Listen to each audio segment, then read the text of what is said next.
Regional కోఆర్డినేటర్లతో AP CM Jagan సమావేశం వాడివేడిగా జరిగింది.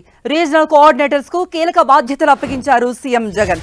జనవరి నెలలో అమలు చేయాల్సిన కార్యాచరణ ప్రణాళికను సిద్ధం చేశారు. ఒక పక్క ప్రభుత్వ కార్యక్రమాలు, మరోపక్క పార్టీ కార్యక్రమాలు సమన్వయం చేసుకోవాలంటూ సూచించారు. రీజనల్ కోఆర్డినేటర్లకు సంబంధించిన పలు బాధ్యతల నిర్వహణపై జగన్ దిశానిర్దేశం చేశారు. మార్పులు జరిగినా జరగబోయే స్థానాల్లో సమన్వయ బాధ్యతలు రీజనల్ కోఆర్డినేటర్లకు అప్పగించారు.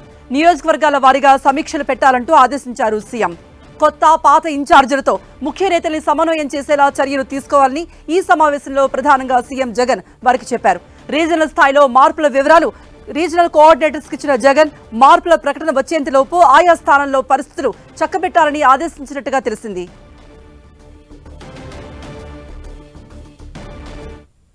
మరిన్ని అప్డేట్స్ ఇవ్వడానికి మా ప్రతినిధి దుర్గా సిద్ధంగా ఉన్నారు. దుర్గా,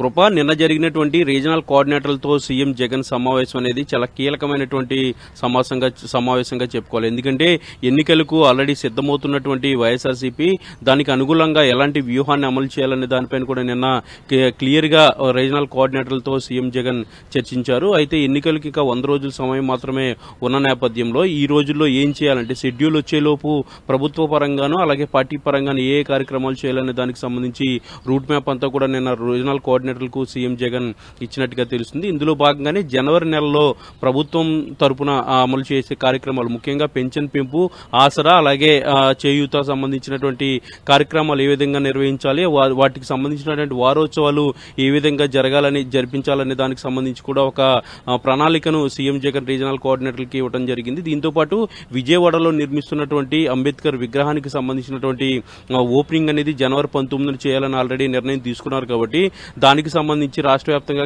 ఏ విధమైనటువంటి కార్యక్రమాలు చేయాలనే దానిపైన కూడా నిన్న దిశానిర్దేశం చేశారు. అయితే ఒక పక్క ప్రభుత్వానికి సంబంధించినటువంటి కార్యక్రమాలు ఏ విధంగా చేయాలి, ఏ విధంగా పార్టీని ఇన్వాల్వ్ చేయాలనే దానిపైన చర్చిస్తూనే మరొక పక్క పార్టీకి సంబంధించి కీలకమైనటువంటి అంశాలన్నీ కూడా చర్చించడం జరిగింది. ముఖ్యంగా అభ్యర్థుల మార్పులకు సంబంధించి ప్రస్తుతం అయితే అసెంబ్లీ స్థాయిలో ఇన్ఛార్జీల మార్పులు అనేవి చేస్తున్నారు. కాబట్టి ఇప్పటికే 11 చోట్ల స్థానాలు ప్రకటించారు. కాబట్టి ఇక త్వరలోనే ప్రకటించబోయే స్థానాలకు సంబంధించి అక్కడ ఉన్నటువంటి ప్రస్తుతం సిట్టింగ్ ఎమ్మెల్యేలుగా ఉన్నటువంటి వ్యక్తులు అసంతృప్తి కానీ లేదంటే ఆ కేడర్కి సంబంధించినటువంటి వ్యతిరేకత, ఆందోళన ఎక్కడ కూడా రాకుండా వాటన్నిటిని కూడా సమన్వయం చేయాలంటూ కూడా రీజనల్ కోఆర్డినేటర్లకు బాధ్యతలు అప్పగించారు. ఒకవేళ మార్చినా లేదంటే మార్చబోయే స్థానాలకు సంబంధించినటువంటి చర్యలు ఏ విధంగా తీసుకోవాలి, ముఖ్యంగా కొత్త పాత నేతలను కలుపుకుని వెళ్లే విధంగా నియోజకవర్గంలో ఎలాంటి పరిస్థితి తీసుకురావాలి, వాటన్నిటిపైన కూడా పూర్తిగా సీఎం జగన్ దిశానిర్దేశం అయితే చేయడం జరిగింది. కృప.